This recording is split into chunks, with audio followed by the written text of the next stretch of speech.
and welcome to News Across Nigeria. I'm Olumide Macaulay.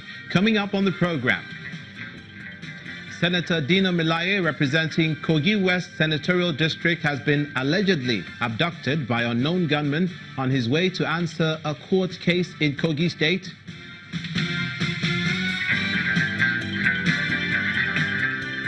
In the South, Cross River State Governor raises alarm over increasing youth involvement in crime.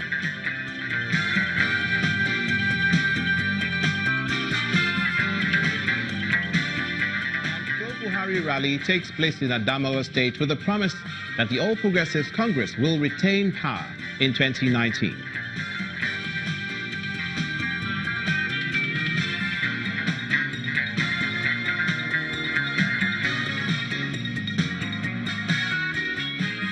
Thank you so much for joining us. We begin with reports of the alleged abduction of the senator representing Kogi West Senatorial District, Dino Melaye, by unknown gunmen. His colleague, Senator Ben Murray Bruce, confirmed through his Twitter handle that the incident occurred earlier today. In the tweet, Mr. Murray Bruce said, quote, "I have just been informed by Moses Melaye, Senator Dino Melaye's brother, that Dino has been abducted by unknown persons in a Toyota Sienna that blocked their car and overpowered them on their way to Kogi to answer to the senator's court case. Let's be on the watch out. We will keep you updated." End of quote. The senator was due back in court today to answer to separate charges of allegedly aiding criminals and attempted suicide. Mr. Melaye was also amongst the 14 senators who defected from the All Progressives Congress on Tuesday. In Zamfara State, northwest Nigeria, at least 4 people are reported to have been killed and 8 others injured in an attack in Kaudi village in Zurmi local government area. According to the spokesperson of the police in the state, Mohammed Shehu, the gunmen attacked residents, shooting sporadically during the prayer program. He adds that the location of the community, which is near a forest surrounded by rocks, delayed the police response time. Residents have been assured of their safety as more security operatives have been posted to the village. Last week, 3 people were killed in similar deadly attacks on 5 villages in Gidangoga district of Maradun local government area of the state.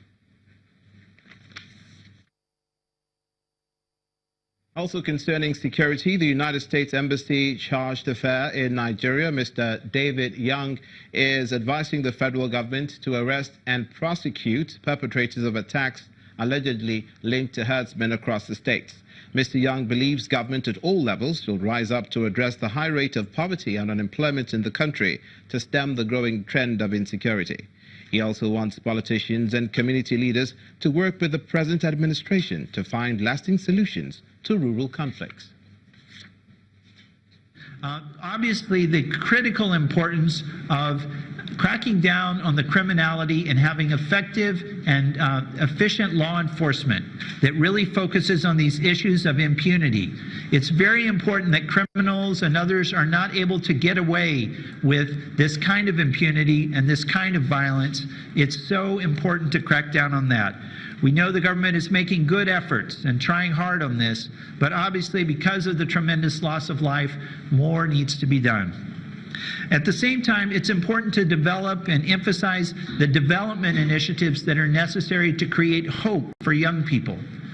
We partner with Nigeria on some of these areas, and in terms of improving education and health, economic opportunity, agriculture, and other sectors. It's critically important that people have opportunity and hope to envision a better future so young people do not go into criminality. Now let's bring you news from Cross River State. The governor, Ben Ayade, says he is not comfortable with the situation at the camp for fleeing Cameroonian refugees. He condemns in strong terms the spate of insecurity in recent times, which he attributes to the influx of over 20,000 refugees from Cameroon into the state as a result of an ongoing crisis in their country. He says intelligence reports given to him shows an ongoing recruitment of Nigerian youth into militancy at the IDP camps.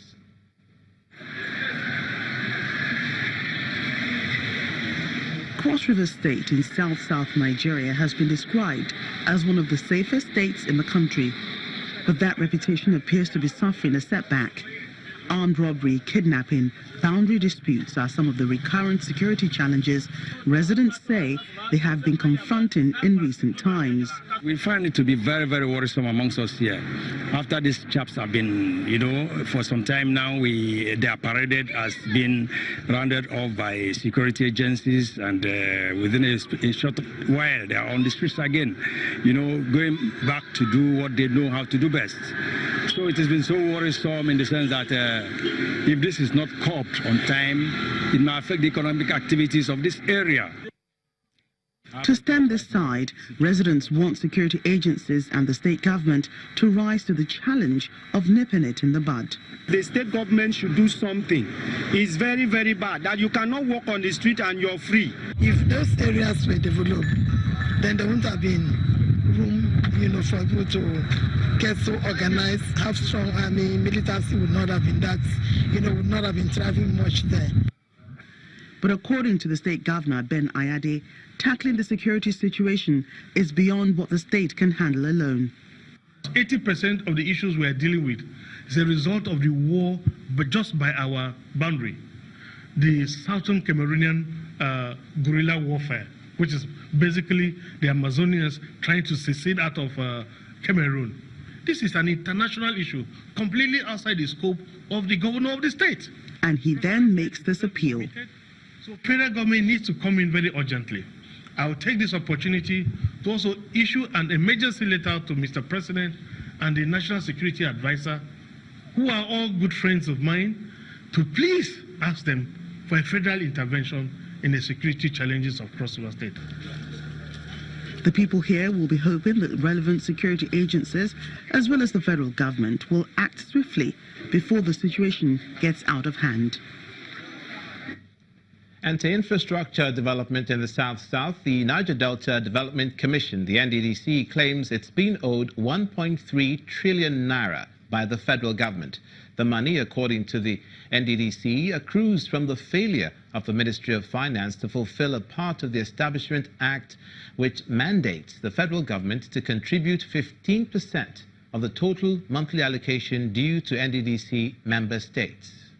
The allegation was made at a public hearing by the House of Representatives Ad Hoc Committee investigating outstanding monies due NDDC from 2010. Our correspondent Terry Ikumi reports. This House of Representatives Ad Hoc Committee, made up of representatives from the Niger Delta region, is set to unravel whether and why the Niger Delta region is allegedly being shortchanged by the federal government. Present at the investigative hearing are the NDDC, stakeholders, and the Accountant General of the Federation, Ahmed Idris, who is representing the Minister of Finance. As far as derivation is concerned, there is also a requirement of the law that certain percentage should go to NDDC. Now, what do I do? There is a constitutional dilemma. From 2010 to date, we gave NDDC surplus of 38.881 billion. His claim is countered by the NDDC. If you have 15% of certain sum, at what point will you begin to deduct more than 15% that gave rise to overpayment to us? As of January this year, the total outstanding is 1.317 trillion. The federal government... Members of the committee want to know whether the act setting up the NDDC contradicts the Nigerian constitution. From the federal government, the equivalent of 15% of the total monthly statutory allocations due to member states of the Commission from the Federation account, this being the contribution of the federal government to the Commission. The Constitution says we should